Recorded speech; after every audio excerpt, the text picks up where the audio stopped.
Good morning. It is 2:11 p.m. I'm still in the Seton Hall parking deck. Been here since last Wednesday, pretty much. It's a good spot to record, but I decided this week would be more regimented like I said it would. So I got two phases. I'll be talking about last week and I'll be talking about next week. I think that's pretty fair, pretty balanced. Let's stick to it. All right, Jets, Panthers. Zach Wilson got annihilated. That poor kid looked like he had never left Utah in his life, the way he was being treated back there. It was really just kind of sad. He's a good football player. He's a really good football player. I also feel weird calling him a kid, but he looks like 5 years younger than me, and we're the same age. But anyways, the Jets, they work overtime to be the worst team in New York, okay? Because the Giants have been the worst team in football in the last 5 years, and the Jets, people would still say, is a worse team, and it's not even an unfair statement. It's not even a reach. Carolina looked good, albeit I think anybody's going to look good playing the Jets. Patriots are playing the Jets this week. I think Mac Jones might have a ridiculous rookie showing, but McCaffrey looked good. He didn't get hurt. Darnold looked comfortable and poised, and it's only one game, not to overreact, but maybe he could have looked more comfortable and more poised if the Jets did more for the offensive line. They did a lot with receivers, I guess as much as a team can do. Everybody on that receiving core, you look at them and you're like, yeah, they're all right. Some teams can't even say they've done that for their guys, but it is what it is when it comes to the Jets. More on rookie quarterbacks. Every rookie quarterback scored a touchdown. All the top 5 rookie quarterbacks scored a touchdown. Trevor Lawrence threw a couple with those interceptions. Interceptions were a lot more apparent. Mac Jones threw one.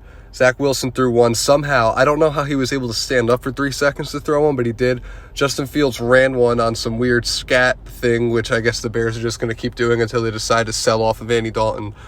And Trey Lance hawked a touchdown away from Jimmy Garoppolo, so it looks like the rookie class is doing all right, except the problem is, did any of them really look good? I guess Mac Jones looked good. That was a good defense. That was his first start. He's had like 2.5, maybe 3 weeks of full first team reps. I want to say 2.5. It hasn't been that long. So I'll give Mac Jones his props. I'll give Mac Jones his respect. Trevor Lawrence looked horrible. Trevor Lawrence looked really, really bad. He's playing the Houston Texans buy one, get one, $2 million defense. If you look at their cap, if you go to Over the Cap, a good website, it's really funny. You could see a lot of their players are on 1-year, $2 million contracts or 2-year, $4 million contracts. And on top of that, they were just trading starting defensive players before the week. The fact that Houston won like they did tells me, not that Houston's a better team than we think, tells us Jacksonville is awful. I love Tyrod Taylor, though. No disrespect to that dude. But Jacksonville is awful. Yeah, if you hear it in my voice, I'm a little sick. It's not COVID. Everybody around me is getting COVID. I don't have COVID. NFL players aren't getting COVID. Let's go back to that. The Bengals played like the Vikings had COVID at the end of that game. I don't know what was up with that. I'm really surprised. I mean, when Joe Burrow played last year, every game was competitive. My favorite game from last year was that first opening Browns and Bengals game, because Joe Burrow was going shot for shot with Baker, and Joe Burrow's a better quarterback than Baker. I'll get into that in a second. But Joe Burrow keeps his teams in contention. It looks like the offensive line's a little better than we thought. His knee can take a deep breath. Jamar Chase learned how to catch a football in the last 48 hours before Sunday, it seems. And hey, it worked out for him. Let's not pretend the Vikings are a great team. They're a good team. Don't call them worse than a good team. They're a good team. Maybe the Bengals are an all right team with the offensive ability to beat good teams when they outmatch them on defense. And they definitely outmatched the Vikings offense and defense personnel-wise. Last year, the Vikings' biggest problem was their defense. Let's be real. But 27-24, it went into overtime. It killed a $250 parlay for me. It wasn't $250 down. It was 25 to win $250. But still. It's all good. I'm never believing in Kirk Cousins again. Other games. Matt Stafford was about 1 million times better than Jared Goff, give or take 1. right? He might have been 1,000,001 times better than Jared Goff. Oh my goodness.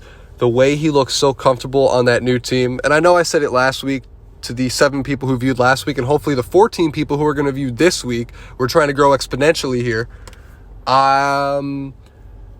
Matt Stafford played a defense he's played like 27 times in his career. Okay? He plays them 2 times a year. Of course he played well against them. Of course he played well against that defense. Because if you think about it, it was just him playing the same guys he always did, but he got new friends. It's like when you go down to the park to run fives. I don't know if you guys play basketball. You're getting the crap kicked out of you, so you hop off and you hop back on with your better friends. So you had a text to come down to the park to get runs, to show those guys, yeah. I could do it too when my team is better. That's what Matt Stafford's doing right now. Matt Stafford's saying, yeah, hey, Tom Brady, hey, oh, maybe that's a stretch. Hey, Russell Wilson. All right, that might be a stretch too. Aaron Rodgers after last week. I could do it too. Just give me the team. And Chicago looked like how Chicago should look. As a Giants fan, I was absolutely disgusted watching the Giants game. I'll eventually get into that. But I will say, watching the Bears play, at least I know we have options going into the draft next year. It'll be fun. This year won't be fun, actually. If I gotta wait another year for a 5th straight year as a Giants fan, I might like, it might be really sad for me. But what do I want to talk about first? Baker or the Giants? The 4 o'clock games. Let's talk about Baker. So the Browns are up at one point. I think it was 22-10 at the end of the half. And they had an opportunity to score again, which Baker Mayfield single-handedly screwed up. And then as the game went on, Patrick Mahomes showed that he's Patrick Mahomes, and Baker Mayfield showed that he's Baker Mayfield. That's all there is to this game. Patrick Mahomes was throwing sprinting right, crossbody left, deep down the field into tight coverage, touchdown passes to Tyreek Hill. And Baker Mayfield was unable to keep a 12-point lead, which should have been an 18-point lead, with 30 minutes left to play. It's hard to not put all the blame on Baker Mayfield with the team around him. Like, oh my goodness. You got Odell and Jarvis Landry at receiver. You got a couple really interesting wide receiver 3 options. You got Austin Hooper and David Njoku. Austin Hooper might not be there, by the way. So to the 14 people who are going to view this, correct me if I'm wrong. But they did have Njoku, and Njoku had a few big grabs, especially towards the end of the first half. And you have 2 top 10 running backs. Because if Kareem Hunt is by himself, we're all agreeing he's a top 10 running back. So everybody on that offense, and every offensive lineman's top 10 at their position too. Like everybody, there's a Pro Bowler pretty much, or at least Pro Bowl caliber talent. And Baker can't win. Baker can't win. Here's one thing about the Browns though. They will beat every team they should beat. But teams that are better than them, they're going to struggle. They did last year. They will this year. Okay, Giants. That's about all I want to talk about that. I don't want to talk about the Giants at all, but it's what I'm most equipped to talk about, and it's what I'm about to talk about. So maybe I should frame this about Denver. So Denver was coming into the year as an all-right team, hyped to be a good team, possibly good team. They got a great defense. Von Miller doesn't look like a guy who ruptured his Achilles and missed a year with COVID and has those weird off-the-field problems that not many people know about. The weird texts. It's always texts getting leaked. He did this, he said this, she said this. It's really annoying to follow. Anyways, Denver's a good team. A good team. I don't know how else to put it. Because you think about their roster, and it's like they shouldn't really be a good team. Like if you compare apples to oranges, Giants to Broncos, you look at the rosters and you're like, yeah, the Giants should win this game. Unless the quarterback and offensive line are an issue, and oh my goodness, you have Daniel Jones fumbling a 7-yard run, which he had 2 hands on. I'd never seen that before in my life. I don't want to talk like, yeah, I could play with these guys. But I'm saying, I don't know if I would fumble that. You know, 6'2", 215. I don't think I'd fumble that. I might break a rib. My knee would probably snap and hit the ground. I'd be down by contact. But I wouldn't fumble that ball. I don't know how you fumble that ball. Like, it physically defies all logic, defies all science, the fact that he fumbled that ball the way that he did. 2 hands falling, ball comes out. As soon as I saw that, I almost turned the game off. I kind of wanted to throw up. And now they're playing a short wraparound week. So Washington's got Taylor Heineke playing, Heineke Light. I love that nickname. I made it up. Nobody's going to pick up on it. Heineke Light, that's who he is. He had a great playoff game against Tampa. He was about to never play football again to pursue his master's degree until Washington called him. And now he's Washington's starting quarterback for probably the season if he doesn't play like crap. And the Giants got a great defense, don't get me wrong, but the Giants defense played really hard last week. Washington's defense had to play really hard last week. On a 4-day turnaround, I just have a feeling that this game might be a little more offensively headed than it looks like. And the kicker with the Giants, because it's so easy to be like, yeah, the Giants suck. The Giants are going to get kicked the crap out of them. Daniel Jones is 4-0 against Washington somehow, some way. And I know it's a different team, per se, but was the defense last year and this year really that different? Was the offense last year really that different from now? Because Curtis Samuel's out. Taylor Heineke is giving you probably the same quarterbacking ability that Alex Smith did. This Washington team is the same exact team that had a losing record and won the division this year. What do they do to improve? Their improvements are going to be when Antonio Gibson improves. And Antonio Gibson has improved, I'll give him that. But I just think that this is a game which is sneakily not going to be a low-scoring game. I saw the Vegas prop was 40.5 total points, go over or under that. And every fiber of my being is saying, oh, it's going to go under. These teams aren't really going to score. They have good defenses. But I just think that 4-day turnaround is insane. We'll see. I don't know who's going to win. You have a better football team versus a guy who can't play great football but seems to beat the better football team every time they play. So we'll see what happens. All right, now I'm going to pull a list of all the games next week in front of me. We're just going to run through it. All right, we got Raiders and Steelers. So I would want to just be funny and be like, yeah, the Raiders are just going to run through that division the way they did against Baltimore. But the Steelers' defense is way too good for Derek Carr and Darren Waller to play they did in the first half.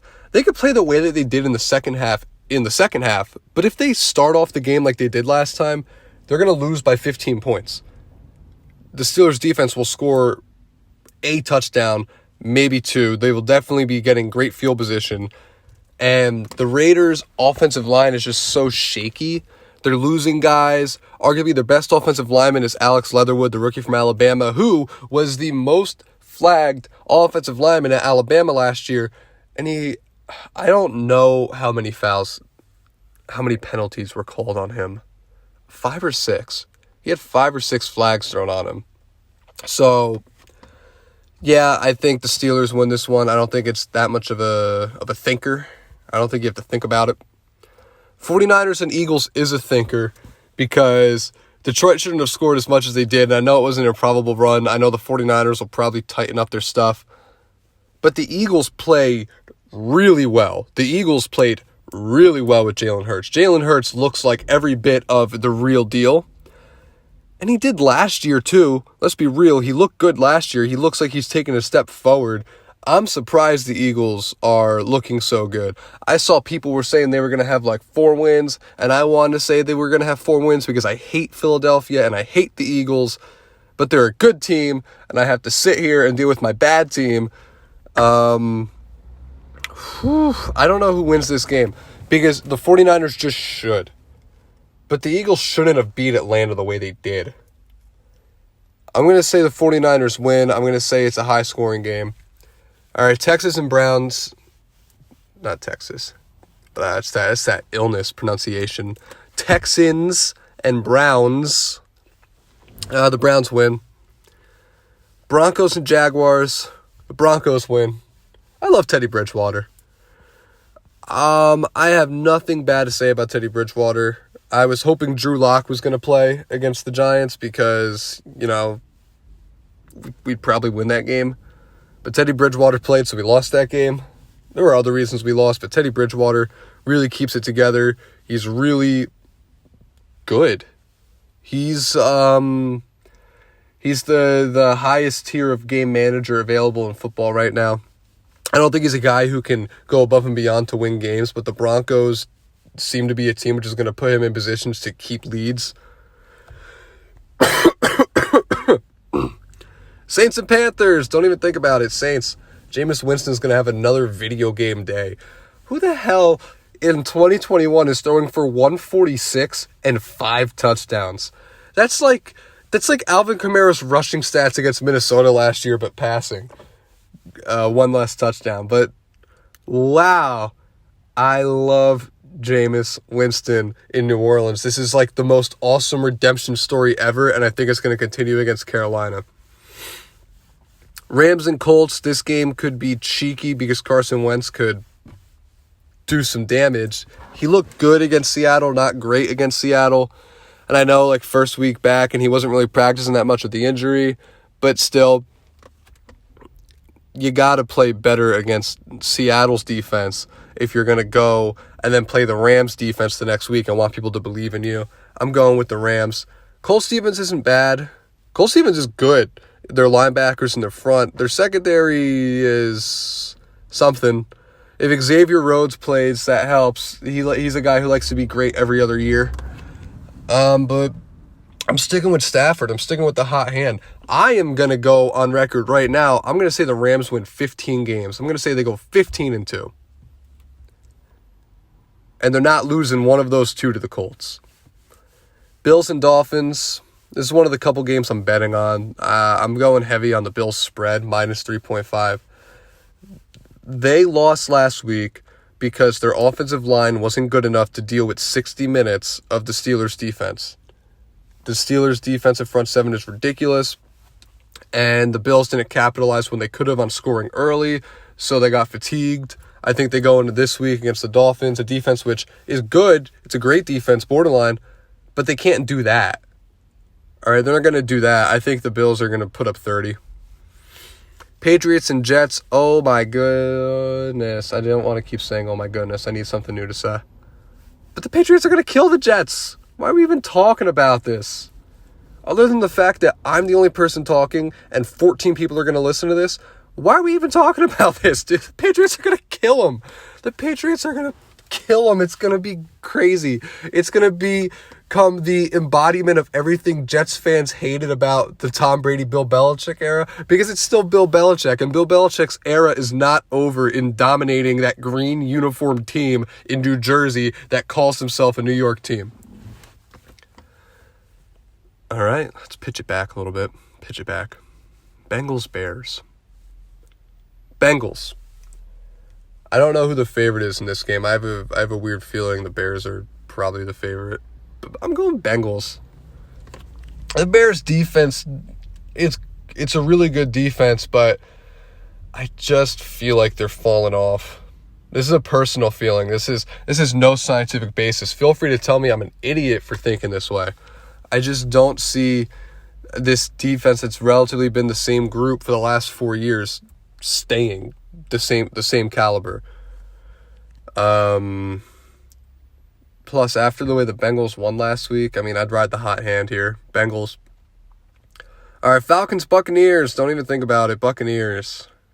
I hope Kyle Pitts looks better. Hope Matt Ryan doesn't get killed again. Vikings, Cardinals. All right. This game, I got a serious opinion here. Last week, when the Cardinals destroyed Tennessee, the Cardinals massacred, defiled, annihilated, disenfranchised Tennessee. It wasn't because Tennessee is a bad team where they played a bad game. Tennessee's probably winning that division. I'd say it's a 50-50 ball between them and Indy, but the Cardinals are legit. The Cardinals are legit.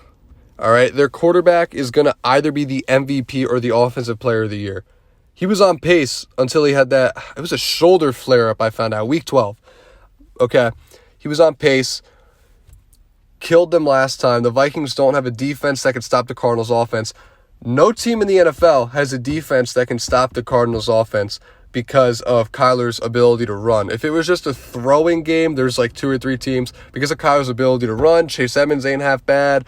James Conner's not half bad. Offensive line is fine. Honestly, they got some movers there. It's a little better than advertised. Their defense is awesome. I love it. I wish Malcolm Butler didn't retire, but their defense is literally like the retirement home stars who still have some left in the tank, still have something to prove. If Malcolm Butler was still there, it would be him, J.J. Watt, Chandler Jones. They got a lot of really good rotational pass rushers, and having a lot of good rotational pass rushers means you'll have a consistently good pass rush. And they still got Isaiah Simmons. Isaiah Simmons, man. He needs to be better than he was last year. It's too early to say if he's really going to be better this year. He probably will be. So I'm going Cardinals. I'm going Cardinals by a lot. A few more games here. All right. Tennessee and Seattle. Seattle. Cowboys and Chargers. I'm not saying this because I don't like the Cowboys. I just think the Chargers are better, and I think their low-scoring game last week was a fluke. I think that against the Cowboys defense, it's going to be really high scoring, and it's possible the Chargers defense, with the guys that they have, where they have them, could do a good job of ruining a couple drives for Dallas. I'm going to go Chargers. Also, no, I can't even say it. I would say Justin Herbert and Dak Prescott are both the same caliber quarterback. I don't know if that's a controversial point. I think it is because some people think Dak is bad.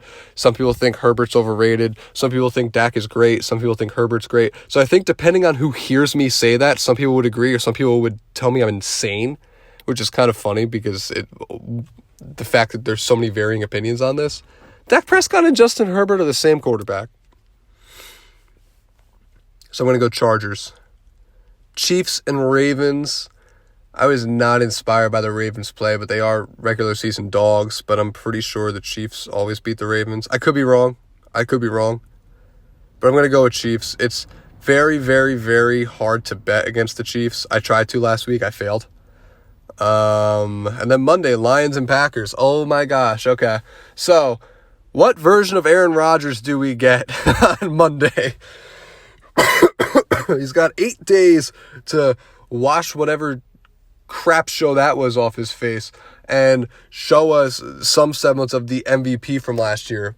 But was anybody surprised? Was anybody really surprised that they played so bad? I mean, maybe that the team played so bad. First off, they lost a couple offensive linemen. Second, Aaron was going to retire.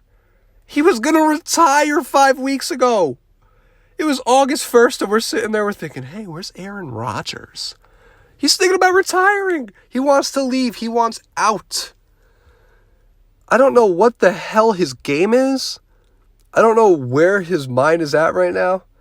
But I'll tell you this, and it might be on Football Right Now, but no matter how good of a football player you are, it is a disrespect to the sport to think, oh, I'm so good, I could just walk back into this 3 weeks before the season and be just as good as I was last year when I worked my, I don't want to curse in this podcast,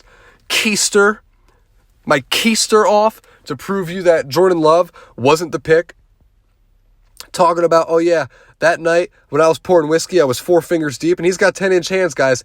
That's a lot of fingers. It's a lot of whiskey he's pouring himself. His eyes look like it. Not to be like rude. Kind of looks like it. But anyways, I don't know what version of Aaron Rodgers we get, but I can never bet on Detroit. I'm betting on Green Bay. I might be a high-scoring game. I don't know. And it looks like that is it for last week and this week. So what do I go into next? Maybe I go into lunch.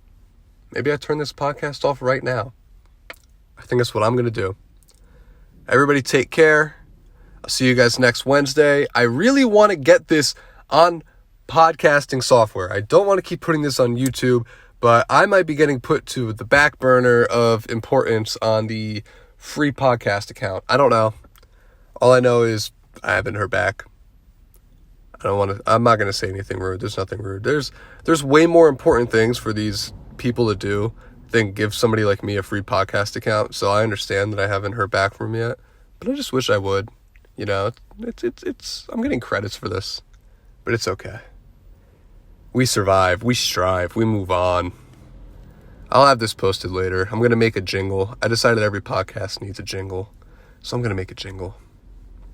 I don't know what it's going to sound like. I kind of want it to be like welcoming, like a early morning sort of thing, especially because I'm going to start every single podcast with a good morning, and then I'm going to say the time, and it's going to be very clearly after morning. It's my thing. Morning for me is like 5 p.m. I'm wide awake at 10. It's the kind of person I am, but I can't post this at 10 o'clock. I really do want it to be on a podcasting software, because for the people who will eventually end up listening to this, I don't want them to have to pull up YouTube and have to stream all that data, right? The point of a podcast, it's radio on the go. I want this to be radio on the go. All right, I'm going to go eat a burger. I'm going to make a jingle. I'm going to put this on YouTube. I'm going to send out a couple other emails, and hopefully I can get something going for next week. Hopefully I can get it today. Hopefully I just get an email. Hey, Matt, here's your account. Bye. That's what I hope. I don't know if it'll happen, though. Take care. See y'all next week.